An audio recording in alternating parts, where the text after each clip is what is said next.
संतां के कारज आप खलोया, संतां के कारज हर कम करावण आया राम। ਵਾਹਿਗੁਰੂ ਜੀ ਕਾ ਖਾਲਸਾ, ਸ੍ਰੀ ਵਾਹਿਗੁਰੂ ਜੀ ਕੀ ਫਤਿਹ। ਨਾਨਕ ਪ੍ਰਭ ਅਬਿਨਾਸੀ, ਤਾਕੀ ਸੇਵ ਨ ਬਿਰਥੀ ਜਾਸੀ। ਜੀਵ ਜਾਂ ਨਿਰਜੀਵ ਦੀ ਸੇਵਾ ਕਰ ਲਈ ਜਾਵੇ, ਉਸ ਦਾ ਫਲ ਜ਼ਰੂਰ ਮਿਲਦਾ ਹੈ। ਪੌਦੇ ਦੀ ਸੇਵਾ ਕਰੀਏ, ਫਲ ਦੇਵੇਗਾ। ਪਸ਼ੂ ਦੀ ਸੇਵਾ ਵਿੱਚ ਦੁੱਧ ਮਿਲੇਗਾ। ਗੁਰੂ ਦੀ ਸੇਵਾ ਵਿੱਚ ਸਿੱਖਿਆ ਮਿਲੇਗੀ। ਪਰ ਜੇ ਮਹਾਂਪੁਰਖ ਦੀ ਸੇਵਾ ਮਿਲ ਜਾਏ ਤਾਂ ਜਨਮ ਮਰਨ ਦੇ ਕਸ਼ਟਾਂ ਤੋਂ ਨਿਵਰਤ ਕਰ ਦਿੰਦੇ ਹਨ। ਜਿਸ ਵੇਲੇ ਬਾਬਾ ਜੀ ਰੂਮੀ ਰਹਿੰਦੇ ਸਨ, ਭੁੱਚੋ ਨਗਰ ਦਾ ਇੱਕ ਆਜੜੀ ਭਾਨ ਸਿੰਘ ਬੱਕਰੀਆਂ ਲੈ ਕੇ ਰੂਮੀ ਵਾਲੀ ਜਗ੍ਹਾ ਦੇ ਨੇੜੇ ਪਹੁੰਚ ਗਿਆ। ਉਸ ਦੇ ਨਾਲ ਇੱਕ ਰਾਮਦਾਸੀਆ ਈਸਰ ਸਿੰਘ ਸੀ। ਭਾਨ ਸਿੰਘ ਨੂੰ ਬਹੁਤ ਪਿਆਸ ਲੱਗੀ। ਉਸਨੇ ਸਾਥੀ ਨੂੰ ਪੁੱਛਿਆ, ਇੱਥੇ ਪਾਣੀ ਹੈ ਨੇੜੇ? ਪਿਆਸ ਬਹੁਤ ਲੱਗੀ ਹੈ। ਈਸਰ ਸਿੰਘ ਨੇ ਕਿਹਾ, ਰੂਮੀ ਅੰਦਰ ਇੱਕ ਮਹਾਤਮਾ ਰਹਿੰਦੇ ਹਨ, ਪਾਣੀ ਉਹਨਾਂ ਕੋਲੋਂ ਮਿਲ ਜਾਵੇਗਾ ਜੇ ਦੇ ਦੇਣ ਪੀਣ ਵਾਸਤੇ। ਭਾਨ ਸਿੰਘ ਦੱਸੇ ਅਨੁਸਾਰ ਬੱਕਰੀਆਂ ਸਾਥੀ ਨੂੰ ਸੰਭਾਲਣ ਲਈ ਦੇ ਕੇ ਬਾਬਾ ਜੀ ਪਾਸ ਚਲਾ ਗਿਆ। ਹਜੂਰ ਪਹਿਲਾਂ ਹੀ ਮੁਸਕਰਾ ਕੇ ਕਹਿਣ ਲੱਗੇ, ਭਾਨ ਸਿੰਘਾ, ਪਾਣੀ ਪੀਣਾ ਹੈ? ਭਾਨ ਸਿੰਘ ਬੜਾ ਹੈਰਾਨ ਹੋਇਆ ਕਿ ਇਹ ਮੇਰਾ ਨਾਮ ਕਿੱਦਾਂ ਜਾਣਦੇ ਹੋਏ ਜਵਾਬ ਦਿੱਤਾ, ਜੀ ਹਾਂ ਮਹਾਰਾਜ। ਬਾਬਾ ਜੀ ਨੇ ਇੱਕ ਬਰਤਨ ਵਿੱਚ ਜੋ 5 ਕਸੇਰ ਨਾਲ ਭਰਿਆ ਸੀ ਪਾਣੀ ਪੀਣ ਲਈ ਭਾਨ ਸਿੰਘ ਨੂੰ ਦਿੱਤਾ। ਭਾਨ ਸਿੰਘ ਸਾਰਾ ਪਾਣੀ ਪੀ ਗਿਆ। ਬਾਬਾ ਜੀ ਨੇ ਹੋਰ ਪੁੱਛਿਆ। ਉਸਨੇ ਹੱਥ ਜੋੜ ਕੇ ਸੀਸ ਨਵਾ ਕੇ ਨਾਂਹ ਕਰ ਦਿੱਤੀ। ਤੁਰਦੇ ਜਾਂਦੇ ਉਸ ਦੇ ਮਨ ਵਿੱਚ ਫੁਰਨਾ ਬਣਿਆ, ਇਹ ਤਾਂ ਪੂਰਨ ਸੰਤ ਹਨ ਜੋ ਬਿਨਾਂ ਪੁੱਛੇ ਜਾਣ ਗਏ, ਕਿਉਂ ਨਾ ਇਹਨਾਂ ਨੂੰ ਦੁੱਧ ਪਿਆਈਏ। ਪਿੱਛੋਂ ਆਵਾਜ਼ ਦੇ ਕੇ ਹਜੂਰ ਕਹਿਣ ਲੱਗੇ, ਭਾਨ ਸਿੰਘ, ਬੱਕਰੀਆਂ ਇੱਥੇ ਹੀ ਲੈ ਕੇ ਆ ਜਾ, ਦੁੱਧ ਅਸੀਂ ਆਪ ਹੀ ਕੱਢ ਲਵਾਂਗੇ। ਹੁਣ ਤਾਂ ਯਕੀਨ ਹੋਰ ਵੀ ਪੱਕਾ ਹੋ ਗਿਆ। ਜਦ ਮਨ ਦੀ ਗੱਲ ਬੁਝਾ ਦਿੱਤੀ, ਉਸਨੇ ਬੱਕਰੀਆਂ ਨੇੜੇ ਲੈ ਆਂਦੀਆਂ। ਉਹ ਅਤੇ ਈਸਰ ਸਿੰਘ ਵਾਰੀ-ਵਾਰੀ 2-2 ਬੱਕਰੀਆਂ ਲਈ ਆਉਣ, ਬਾਬਾ ਜੀ ਦੁੱਧ ਕੱਢ ਕੇ ਪੀ ਜਾਣ। ਇਸ ਤਰ੍ਹਾਂ ਕਰਦੇ ਕਰਦੇ 60 ਬੱਕਰੀਆਂ ਦਾ ਦੁੱਧ ਪੀ ਗਏ। ਦੁੱਧ ਪੀ ਕੇ ਹੱਸ ਕੇ ਬਚਨ ਕੀਤੇ, ਕਿਉਂ ਬਈ ਈਸਰ ਸਿੰਘ, ਹੁਣ ਤਾਂ ਸੰਤ ਗਿਆ। ਈਸਰ ਸਿੰਘ ਚੁੱਪ ਰਿਹਾ। ਭਾਨ ਸਿੰਘ ਨੇ ਬੇਨਤੀ ਕਰਕੇ ਦੁੱਧ ਦੀ ਸੇਵਾ ਲੈ ਲਈ। ਹਰ ਰੋਜ਼ ਭੁੱਚੋ ਤੋਂ ਦੁੱਧ ਲੈ ਕੇ ਰੂਮੀ ਸੇਵਾ ਵਿੱਚ ਜਾਇਆ ਕਰੇ। ਹੁਣ ਬਾਬਾ ਜੀ ਭੁੱਚੋ ਆ ਗਏ। ਉਹ ਦੁੱਧ ਦੀ ਸੇਵਾ ਇੱਥੇ ਕਰਨ ਲੱਗ ਪਿਆ। ਇੱਕ ਦਿਨ ਬਾਬਾ ਜੀ ਨੇ ਹੁਕਮ ਕੀਤਾ, ਭਾਨ ਸਿੰਘ, ਇਸ ਝਿੜੀ ਵਿੱਚ ਬੱਕਰੀਆਂ ਨਾ ਚਾਰਿਆ ਕਰ। ਉਸਨੇ ਸਤ ਬਚਨ ਕਿਹਾ। ਇਸ ਦੇ 2 ਪੁੱਤਰ ਸਨ, ਚੰਦ ਸਿੰਘ ਅਤੇ ਨੰਦ ਸਿੰਘ। ਸਮਾਂ ਪਾ ਕੇ ਦੋਨੇ ਹੀ ਵਾਹਿਗੁਰੂ ਨੂੰ ਪਿਆਰੇ ਹੋ ਗਏ। ਪੁੱਤਰਾਂ ਦੇ ਬੈਰਾਗ ਵਿੱਚ ਰੋਂਦੇ ਹੋਏ ਦੀ ਨਿਗਾਹ ਚਲੀ ਗਈ। ਇੱਕ ਦਿਨ ਉਸ ਦੀ ਲੜਕੀ ਰਾਜ ਕੌਰ ਆਸਰਾ ਦੇ ਕੇ ਭਾਨ ਸਿੰਘ ਨੂੰ ਬਾਬਾ ਜੀ ਦੇ ਚਰਨਾਂ ਵਿੱਚ ਲੈ ਕੇ ਆਈ। ਨਮਸਕਾਰ ਕਰਕੇ ਬੈਠ ਗਿਆ। ਬਾਬਾ ਜੀ ਨੇ ਬਚਨ ਕੀਤਾ, ਭਾਨ ਸਿੰਘ ਮੰਗ ਲੈ, ਅਸੀਂ ਤੇਰੇ 'ਤੇ ਬਹੁਤ ਖੁਸ਼ ਹਾਂ। ਭਾਨ ਸਿੰਘ ਨੇ ਕਿਹਾ, ਜੀ ਆਪ ਜੀ ਦਾ ਦਿੱਤਾ ਸਭ ਕੁਛ ਹੈ। ਦੁਬਾਰਾ ਫਿਰ ਉਹੀ ਬਚਨ ਕਰਿਆ। ਤੀਜੀ ਵਾਰ ਕਹਿਣ ਲੱਗੇ, ਤੀਸਰਾ ਬਚਨ ਹੈ, ਮੰਗ ਲੈ ਜੋ ਮੰਗਣਾ ਹੈ। ਆਪਣੇ ਮੂੰਹ ਤੋਂ ਮੰਗਣ ਦੀ ਖੁੱਲ੍ਹ ਜ਼ਿੰਦਗੀ ਵਿੱਚ ਘੱਟ ਹੀ ਮਿਲਦੀ ਹੈ। ਜੇ ਤੁੱਠੇ ਹੋ ਤਾਂ ਇੱਕ ਪੁੱਤਰ ਦੀ ਦਾਤ ਬਖਸ਼ ਦਿਓ। ਭਾਨ ਸਿੰਘ ਨੇ ਮੌਕਾ ਸੰਭਾਲਦਿਆਂ ਕਿਹਾ। ਬੇਨਤੀ ਸੁਣ ਕੇ ਬਾਬਾ ਜੀ ਸਮਾਧੀ ਸਥਿਤ ਹੋ ਗਏ। 1 ਘੰਟਾ ਸਮਾਧੀ ਨਹੀਂ ਖੁੱਲ੍ਹੀ। ਘੰਟੇ ਬਾਅਦ ਨੇਤਰ ਖੋਲ੍ਹੇ ਅਤੇ ਬਚਨ ਕੀਤਾ, ਪੁੱਤਰ ਤੇਰੇ ਕਰਮਾਂ ਵਿੱਚ ਨਹੀਂ ਹੈ, ਕਿੱਥੋਂ ਦਈਏ? ਤੁਸੀਂ ਆਪ ਹੀ ਮੰਗਣ ਲਈ ਬਚਨ ਕੀਤਾ ਸੀ।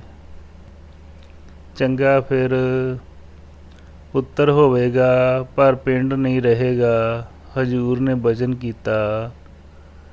60 ਸਾਲ ਦੀ ਉਮਰ ਵਿੱਚ ਭਾਨ ਸਿੰਘ ਦੇ ਪੁੱਤਰ ਹੋਇਆ ਕਪੂਰ ਸਿੰਘ, ਜਿਸ ਨੇ ਜ਼ਿਆਦਾ ਜ਼ਿੰਦਗੀ ਪਿੰਡ ਤੋਂ ਬਾਹਰ ਹੀ ਗੁਜ਼ਾਰੀ। ਇਹ ਬਚਨ ਬਾਬਾ ਕਪੂਰ ਸਿੰਘ ਜੀ ਦੀ ਜ਼ੁਬਾਨੀ ਹੈ। ਸੂਕੇ ਹਰੇ ਕੀਏ ਖਿਨ ਮਾਹੇ। ਪ੍ਰਭੂ ਦੇ ਪਿਆਰਿਆਂ, ਮਹਾਂਪੁਰਖਾਂ ਦੀ ਮਿਹਰ ਦ੍ਰਿਸ਼ਟੀ ਸੁੱਕਿਆਂ ਨੂੰ ਹਰੇ ਕਰ ਦਿੰਦੀ ਹੈ। ਗੰਦੇ ਪਾਣੀ ਵਿੱਚ ਰਹਿੰਦੇ ਕਮਲ ਦੇ ਫੁੱਲ ਨੂੰ ਵੀ ਸੁਗੰਧੀ ਬਖਸ਼ਦੀ ਹੈ। ਨਰੈਣ ਸਿੰਘ ਕਲਾਰ ਭੁੱਚੋ ਕਲਾਂ ਦਾ ਰਹਿਣ ਵਾਲਾ ਸੀ। ਉਸ ਦੇ ਅਤੇ ਮਾਈ ਕੌਰ ਦੇ ਇਕਲੌਤੀ ਲੜਕੀ ਸੀ। ਉਹਨਾਂ ਨੇ ਆਪਣੀ ਜਾਇਦਾਦ ਆਪਣੀ ਲੜਕੀ ਦੇ ਨਾਮ ਕਰ ਦਿੱਤੀ। ਮਾਈ ਪਿੰਡ ਵਿੱਚ ਬਾਬਾ ਜੀ ਦੀਆਂ ਕਰਾਮਾਤਾਂ ਸੁਣਦੀ ਰਹਿੰਦੀ ਸੀ।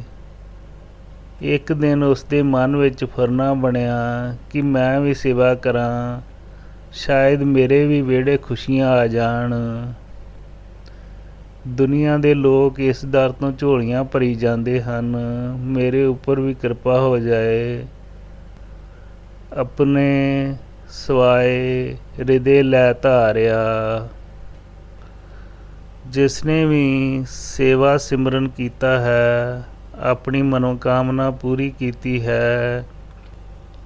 ਇੱਕ ਤਿਲ ਨਹੀਂ ਭੰਨੇ ਕਾਲੇ ਵਾਲੀ ਸੱਚਾਈ ਪ੍ਰਤੱਖ ਵਰਤਦੀ ਹੈ। ਸੇਵਾ ਸਿਮਰਨ ਵਾਲਾ ਸੁੱਧ ਮਨ ਨਾਲ ਸੇਵਾ ਅਤੇ ਨਿਤਨੇਮ ਕਰੇ, ਫਿਰ ਸਭ ਭੰਡਾਰੇ ਭਰਪੂਰ ਕਰ ਦਿੰਦਾ ਹੈ। ਦੁੱਖ ਕਸ਼ਟ ਵੀ ਆਵੇ ਤਾਂ ਗੁਰੂ ਤੋਂ ਬੇਮੁਖ ਨਾ ਹੋਵੇ। ਮਾਈ ਸੰਤ ਕੌਰ ਨੇ ਸੇਵਾ ਸ਼ੁਰੂ ਕਰ ਦਿੱਤੀ।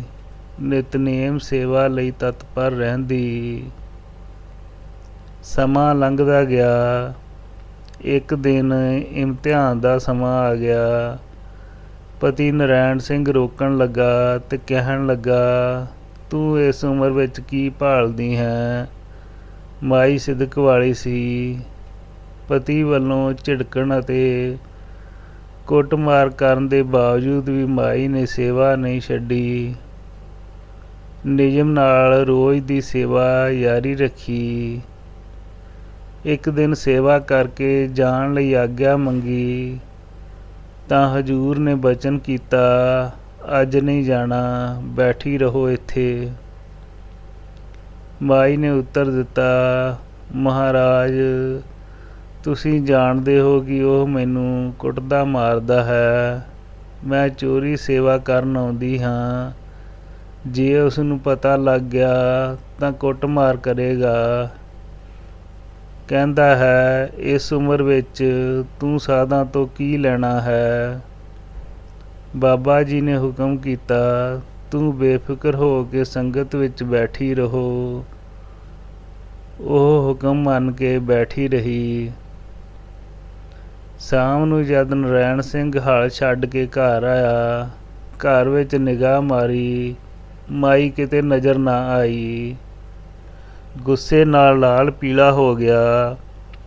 ਮਨ ਵਿੱਚ ਸੋਚਣ ਲੱਗਾ, ਉਹ ਡੇਰੇ ਜਾਂਦੀ ਹੈ, ਅੱਜ ਵੀ ਉੱਥੇ ਹੀ ਗਈ ਹੋਵੇਗੀ।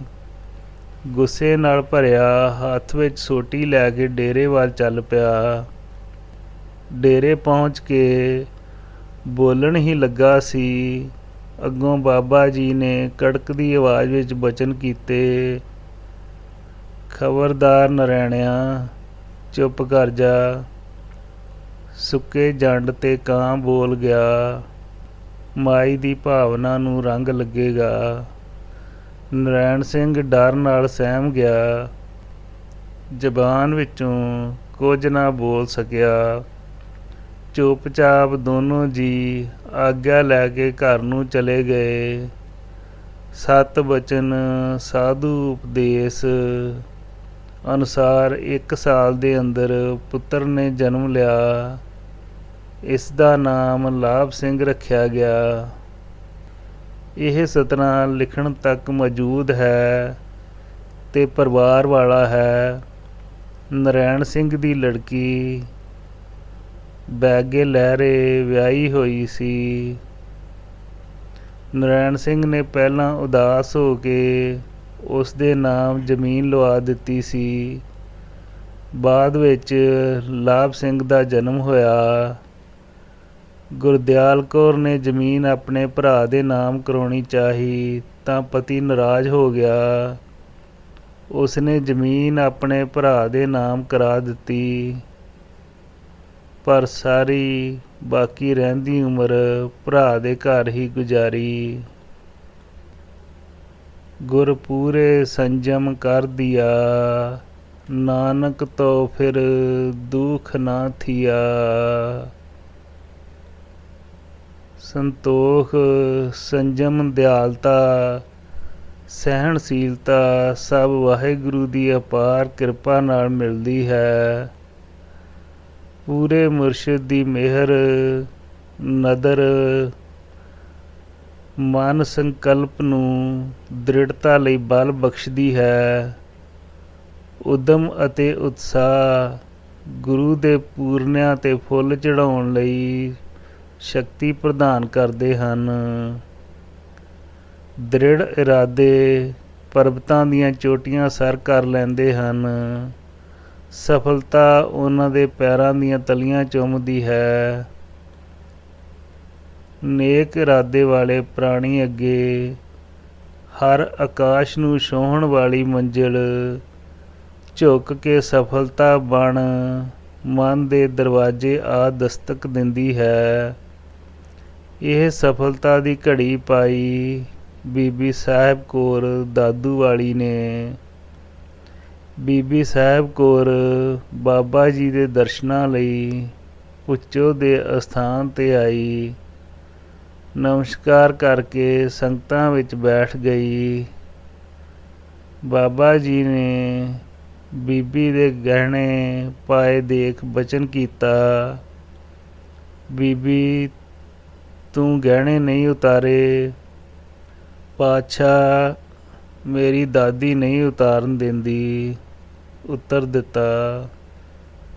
ਬਾਬਾ ਜੀ ਨੇ ਬਚਨ ਕੀਤਾ, ਕੋਈ ਵਿਉਂਤ ਬਣਾ ਦਿਆਂਗੇ, ਫੇਰ ਤੈਨੂੰ ਕੋਈ ਗਹਿਣੇ ਪਾਉਣ ਲਈ ਨਹੀਂ ਕਹੇਗਾ। ਬਾਬਾ ਜੀ ਦੇ ਕਿਸੇ ਸੇਵਕਾਂ ਨੇ ਗੰਗਾ ਇਸ਼ਨਾਨ ਕਰਨ ਜਾਣਾ ਸੀ। ਉਹਨਾਂ ਬਾਬਾ ਜੀ ਪਾਸੋਂ ਆਗਿਆ ਮੰਗੀ। ਬੀਬੀ ਨੇੜੇ ਹੀ ਬੈਠੀ ਸੀ। ਬਾਬਾ ਜੀ ਨੇ ਬਚਨ ਕੀਤਾ, ਸਾਡੀ ਕੰਨਿਆ ਵੀ ਨਾਲ ਲੈ ਜਾਓ। ਉਹਨਾਂ ਸਤ ਬਚਨ ਕਿਹਾ। ਬੀਬੀ ਨੂੰ ਤਾਕੀਦ ਕੀਤੀ ਕਿ ਘਰ ਖਬਰ ਕਰ ਆਓ ਅਤੇ ਗਹਿਣੇ ਵੀ ਲਾ ਆਓ। ਬੀਬੀ ਘਰ ਗਈ ਅਤੇ ਗਹਿਣੇ ਲਾ ਕੇ ਵਾਪਸ ਆ ਗਈ। ਸੰਗੀਆਂ ਨਾਲ ਇਸ਼ਨਾਨ ਕਰਨ ਗੰਗਾ ਚਲੀ ਗਈ।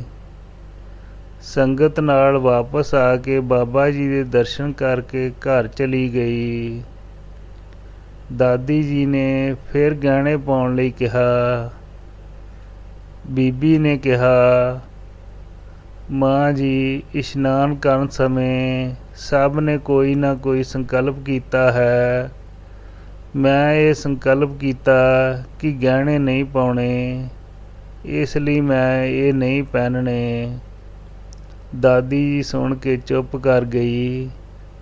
ਸੋ ਇਸ ਤਰ੍ਹਾਂ ਜੁਗਤੀ ਨਾਲ ਬੀਬੀ ਜੀ ਨੇ ਗਹਿਣੇ ਤਿਆਗ ਦਿੱਤੇ। ਜੋਰ ਨਾ ਜੁਗਤੀ ਛੁੱਟੇ ਸੰਸਾਰ ਵਾਲੀ ਪੰਕਤੀ ਸੱਚ ਕਰ ਦਿਖਾਈ। ਹਰ ਜਨ ਪਰਿਵਾਰ ਸੁਧਾਰ ਹੈ, ਇੱਕੀ ਕੁਲੀ ਸਭ ਜਗਤ ਛਡਾਵੇ। ਭਗਤ ਦੀ ਹਰ ਅਰਜ਼ੋਈ ਖੁਦਾ ਦੇ ਦਰ ਪ੍ਰਵਾਨ ਹੁੰਦੀ ਹੈ। ਅੰਤਰ ਆਤਮਾ ਤੋਂ ਉੱਪਰ ਪਰਮ ਪਦਵੀ ਭਗਤੀ ਦੀ ਹੈ। ਮੇਰੀ ਬਾਂਦੀ ਭਗਤ ਛਡਾਵੇ, ਬਾਂਦੀ ਭਗਤ ਨਾ ਛੂਟੇ ਮੋਹੇ। ਪਰਮੇਸ਼ਰ ਭਗਤਾਂ ਦੀ ਸਰਬ ਇੱਛਾ ਪੂਰਕ ਹੈ। ਫਿਰ ਭਗਤ ਆਪਣੇ ਸੇਵਕ ਦੀਆਂ 21 ਕੁਲਾਂ ਤੱਕ ਉਦਾਹਰਣ ਦੀ ਸਮਰੱਥਾ ਵੀ ਰੱਖਦਾ ਹੈ। ਇਹ ਪ੍ਰਾਪਤੀ ਸੱਚੀ ਸਰਧਾਵਾਨ ਹੀ ਕਰ ਸਕਦਾ ਹੈ। ਬਾਬਾ ਜੀ ਦੇ ਇਸ ਪਿੰਡ ਭੁੱਚੋ ਕਲਾਂ ਨੇੜੇ ਰਮਤੇ ਸਾਧੂ ਜੋ ਕਥਾਵਾਚਕ ਵੀ ਸਨ, ਕਥਾ ਕਰਦੇ ਸਨ। ਉਹਨਾਂ ਦੇ ਕੰਨੀ ਬਾਬਾ ਜੀ ਦੀ ਸਰੋਤ ਪਈ। ਸੰਗਤ ਨੂੰ ਨਾਲ ਲੈ ਕੇ ਬਾਬਾ ਜੀ ਦੇ ਦਰਸ਼ਨਾਂ ਲਈ ਭੁੱਚੋ ਆ ਗਏ। ਦਰਸ਼ਨ ਕਰਨ ਉਪਰੰਤ ਉੱਤਰ ਪ੍ਰਸ਼ਨ ਵੀ ਹੋਏ।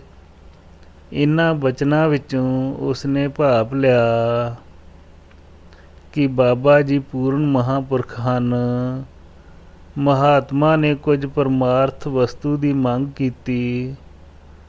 ਦੁਨੀਆਦਾਰ ਦੀ ਦੁਨਿਆਵੀ ਮੰਗ ਪੂਰੀ ਨਾ ਹੋਵੇ, ਪਰ ਮਹਾਂਪੁਰਖ ਤੋਂ ਪਰਮਾਰਥ ਦੀ ਮੰਗ ਜ਼ਰੂਰ ਪੂਰੀ ਹੁੰਦੀ ਹੈ। ਆਤਮਿਕ ਵਸਤੂ ਦੀ ਸਾਧਨਾ ਕਰਨ ਵਾਲੇ ਨੂੰ ਕਦੇ ਖਾਲੀ ਨਹੀਂ ਮੋੜਦੇ ਸਨ। ਆਪ ਬਚਨ ਕਰਦੇ ਹੁੰਦੇ ਸਨ, ਅਧਿਆਤਮਿਕ ਮੰਗ ਮੰਗਣ ਵਾਲੇ ਨੂੰ ਅਸੀਂ ਖਾਲੀ ਨਹੀਂ ਮੋੜ ਸਕਦੇ, ਕਿਉਂਕਿ ਦਰਗਾਹ ਵਿੱਚ ਪੁੱਛ ਹੋ ਜਾਂਦੀ ਹੈ। ਇਹ ਪ੍ਰਾਣੀ ਕਿਸੇ ਸਮੇਂ ਆਪ ਪਾਸ ਗਿਆ ਸੀ, ਤੁਸੀਂ ਇਸ ਨੂੰ ਨਿਰਾਸ਼ ਕਰਕੇ ਮੋੜ ਦਿੱਤਾ। ਮਹਾਂਪੁਰਖ ਸੰਸਾਰ ਵਿੱਚ ਆਉਂਦੇ ਹੀ ਜੀ ਦਾਨ ਦੇ ਭਗਤੀ ਲਾਇਨ ਹਰਸਿਓ ਲੈਨ ਮਿਲਾਏ ਵਾਸਤੇ ਹਨ।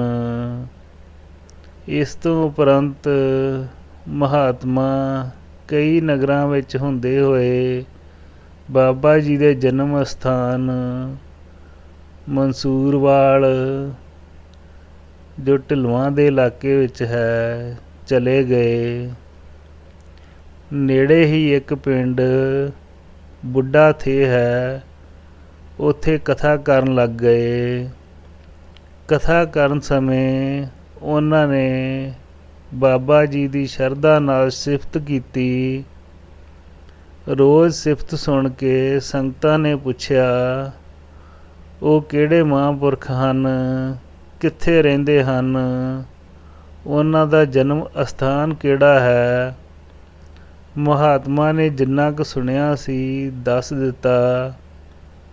ਹੌਲੀ ਹੌਲੀ ਗੱਲ ਬਾਬਾ ਜੀ ਦੇ ਨਗਰ ਮਨਸੂਰਵਾਲ ਪਹੁੰਚ ਗਈ।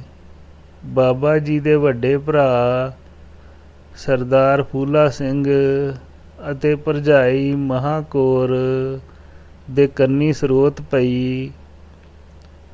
ਮਾਈ ਮਹਾਕੌਰ ਕੁਝ ਦਿਨਾਂ ਬਾਅਦ ਪੁੱਛ ਪੜਤਾਲ ਕਰਕੇ ਭੁੱਚੋ ਪਹੁੰਚ ਗਈ। ਬਾਬਾ ਜੀ ਨੇ ਸੁੱਖ ਸਾਂਦ ਪੁੱਛਣ ਤੋਂ ਬਾਅਦ ਪਿੰਡ ਦੇ ਆਪਣੇ ਬਚਪਨ ਦੇ ਸਾਥੀਆਂ ਦੇ ਬਾਰੇ ਪੁੱਛਿਆ।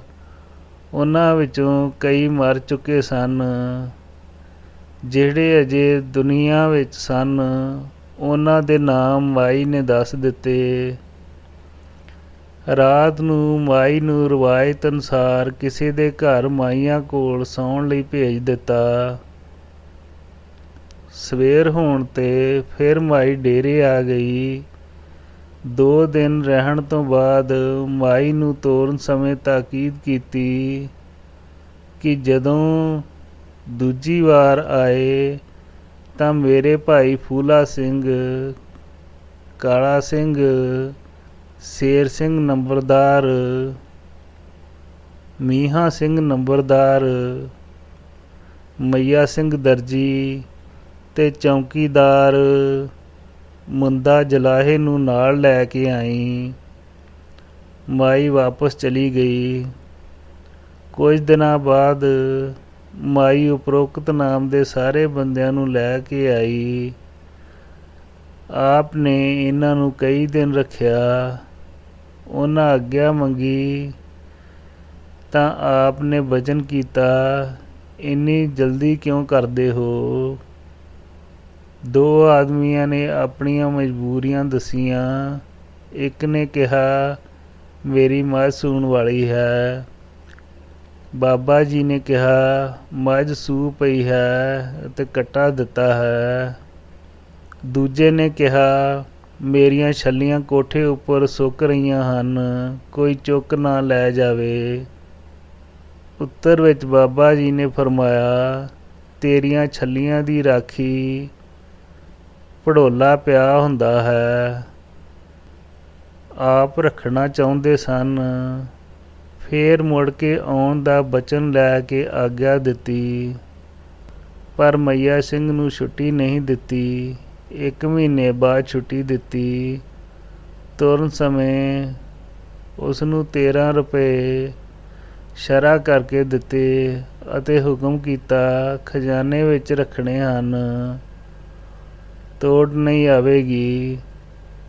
ਇਹ ਬਚਨ ਸੱਤ ਹੋਇਆ, ਪਰ ਮਕਾਨ ਬਣਾਉਣ ਸਮੇਂ ਇਹ ਰੁਪਏ ਅੱਗੇ ਪਿੱਛੇ ਹੋ ਗਏ। ਫਿਰ ਉਹ ਨਹੀਂ ਮਿਲੇ। ਦੂਸਰੇ ਸਾਰੇ ਪ੍ਰੇਮੀ ਜਦ ਘਰ ਪਹੁੰਚੇ ਤਾਂ ਜੋ ਬਚਨ ਹੋਏ ਸਨ ਸਭ ਪ੍ਰਤੱਖ ਹੋਏ ਸਨ। ਮੱਝ ਨੇ ਕੱਟਾ ਦਿੱਤਾ ਸੀ, ਛੱਲੀਆਂ ਦੀ ਰਾਖੀ ਭੜੋਲਾ ਪਿਆ ਸੀ। ਤੀਜੀ ਵਾਰ ਮਹਾਕੌਰ ਦੇ ਨਾਲ ਭਾਨ ਸਿੰਘ, ਬਹਾਦਰ ਸਿੰਘ ਅਤੇ ਇੱਕ ਲੜਕੀ ਭਾਨ ਕੌਰ ਸੀ। ਦਰਸ਼ਨ ਕਰਨ ਤੋਂ ਬਾਅਦ ਬਾਬਾ ਜੀ ਨੇ ਬਚਨ ਕੀਤਾ ਲੜਕੀ ਦਾ ਨਾਂ ਬਦਲ ਕੇ ਛਾਮੋ ਰੱਖ ਦਿਓ, ਸੁਖੀ ਵਸੇਗੀ। ਭਾਨੀ ਸਾਡੀ ਮਾਤਾ ਦਾ ਨਾਮ ਹੈ। ਉਹਨਾਂ ਨੇ ਕੋਈ ਧਿਆਨ ਨਾ ਦਿੱਤਾ। ਨਾਮ ਬਦਲਣ ਵਿੱਚ ਕੀ ਹੈ? ਸਤ ਬਚਨ ਸਾਧੂ ਉਪਦੇਸ਼ ਵਾਲੀ ਬਾਣੀ ਨਾ ਸਮਝ ਸਕੇ। ਫਿਰ ਲੜਕੀ ਸਾਰੀ ਉਮਰ ਦੁਖੀ ਹੀ ਰਹੀ। ਕੋਈ ਨਾ ਕੋਈ ਦੁੱਖ ਲੱਗਿਆ ਹੀ ਰਿਹਾ। ਵਾਹਿਗੁਰੂ ਜੀ ਕਾ ਖਾਲਸਾ, ਸ੍ਰੀ ਵਾਹਿਗੁਰੂ ਜੀ ਕੀ ਫਤਿਹ।